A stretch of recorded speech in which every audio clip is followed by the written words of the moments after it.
তোমরা সবাই কেমন আছো? আশা করি তোমরা সবাই ভালো আছো। আমিও অনেক ভালো আছি। তোমাদের আজকে অনেক মজার একটা গল্প শোনাবো। কিসের গল্প জানো? কাকের গল্প। দেখো তো আমি কি রঙের জামা পরা? কালো, ঠিক না?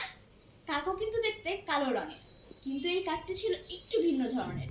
সে ছিল খুব বুদ্ধিমান। তো চলো গল্পটা শুরু করি, কিন্তু তার আগে আর একটা গুরুত্বপূর্ণ কথা, একটু ধৈর্য ধরো। প্রথমে কিন্তু তোমরা সাবস্ক্রাইব করে নিবে, তাহলে প্রতিদিন নিত্য নতুন সব ভিডিও তোমরা পেয়ে যাবে আমাদের চ্যানেলে। এরকম মজার মজার গল্প, গান, কবিতা, অনেক কিছু। তো তাড়াতাড়ি সাবস্ক্রাইব করে নাও। তো চলো শুরু করি। অনেক দিন আগের কথা, একটা কাক আকাশে উড়ে যাচ্ছিল।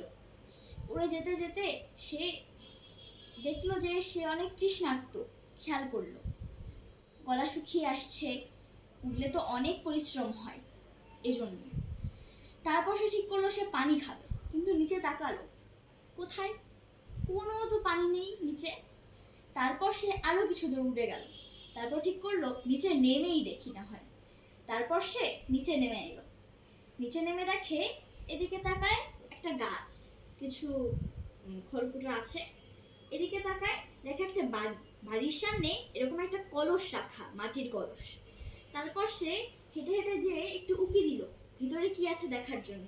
দেখে কি সত্যি সত্যি পানি আছে। সে খাওয়ার চেষ্টা করলো, তো তার ঠোঁটটা অনেক ছোট, বকের মতো না। তোমরা বকের গল্প শুনেছো না? না শুনে থাকলে এখনই আমার চ্যানেলে যেয়ে দেখে আসো।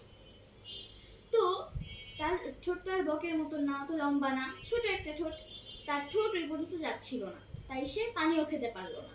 তারপর সে যেহেতু বুদ্ধিমান ছিল, সে চিন্তা করতে থাকলো কিভাবে পানি খাওয়া যায়, কিভাবে পানিটা নাগালে আনা যায়।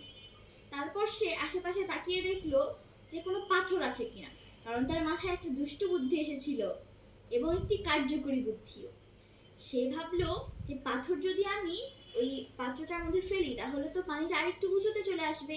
তাই সে তাড়াতাড়ি করে গেল আর ঠোঁটে করে একটা একটা করে পাথর এনে ওই কলসের মধ্যে রাখলো। রাখার পরে দেখলো একটু বাড়ছে। তারপর সে ধৈর্য ধরে আরো পাথর সেখানে বসালো। তারপর দেখলো পানি তার নাকালে চলে এসছে। তারপর সে ইচ্ছে মতো পানি পান করে আবার উঠতে শুরু করলো। তো আজকের গল্প থেকে আমরা কি শিখলাম?